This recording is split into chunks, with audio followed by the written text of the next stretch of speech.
Modern humans have been walking the earth for around 200,000 years. Over the course of our evolution, we have adapted to all sorts of conditions and environments, but some of these adaptations have hung around for longer than we've needed. Now today we will discuss about 10 weirdest thing evolution left in our body. Hi friends, I am Sarfraz Ahmed and you are watching Fun School. Welcome once again in the new episode.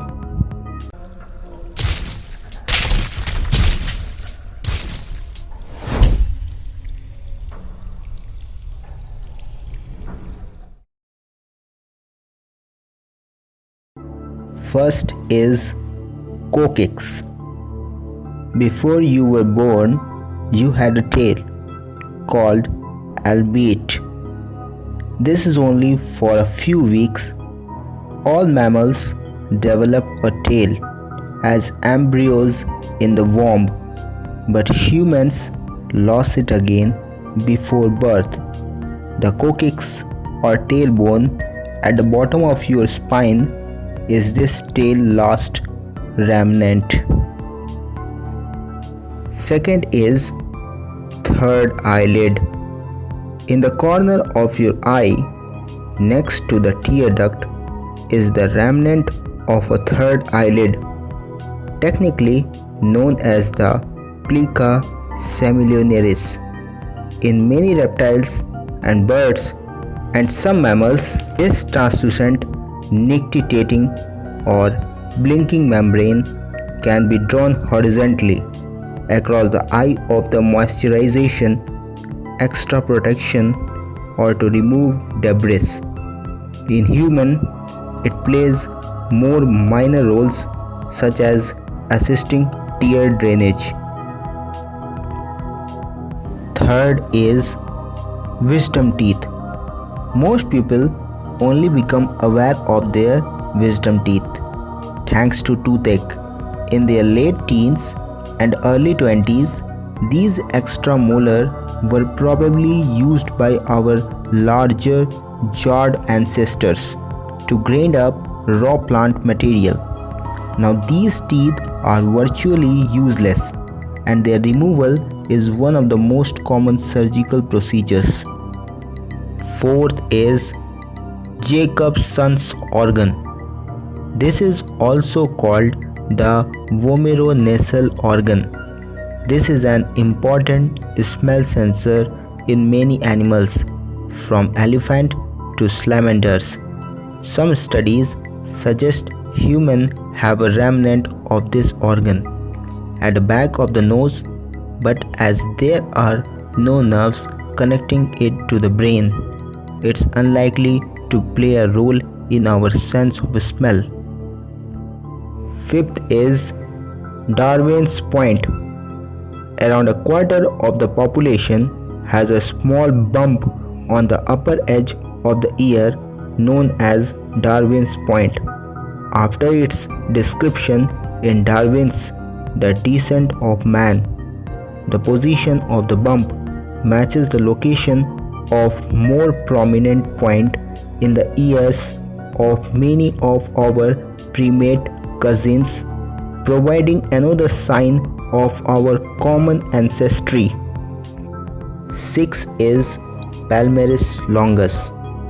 Around 85% of people have a palmaris longus, a vestigial muscle running from the elbow to the heel of the hand.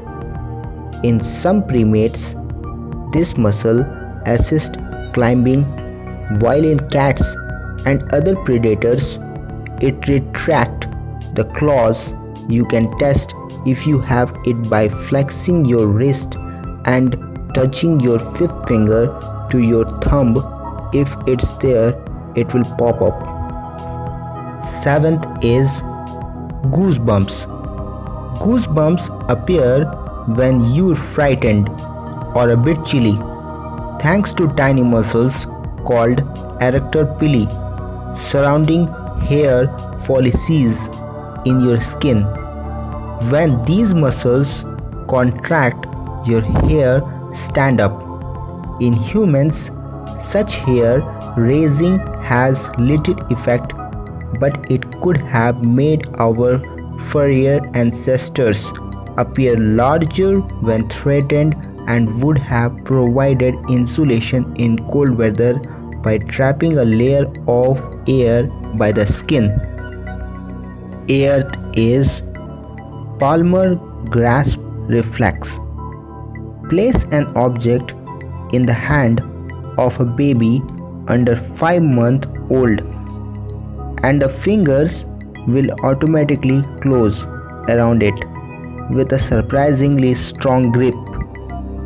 This reaction, known as the palmar grasp reflex, is a throwback to hairier times when babies of our predecessors would have clung to their mothers by gripping their body fur. Ninth is auricularis muscles. If you've seen ever someone wiggle their ears, then you've seen them use a set of vestigial muscles called the auricularis muscles. Cats, dogs, and many other mammals use these muscles to move their ear and focus their hearing. Our ancestors all but lost this ability, making the muscles good for little more than occasional party trick. 10th is plantaris muscles. The plantaris is small muscles that plays such a mirror role in humans that around 10% of the population doesn't have it at all. Situated behind the knees, this muscles connects to the ankle via a long tendon that in our more flexible primate relative can be used to make the foot grasp branches or pick up objects. Friends, this is all in this episode. How do you like this episode? Tell me in the comment. If you like this episode, don't forget to like. I hope I'll get 1000 likes for this episode. And if you are coming first time in my channel, so don't forget to click on subscribe so that you can enjoy upcoming episode. I'm your friend Sarfraz Ahmed. See you in the next episode. Till then, goodbye.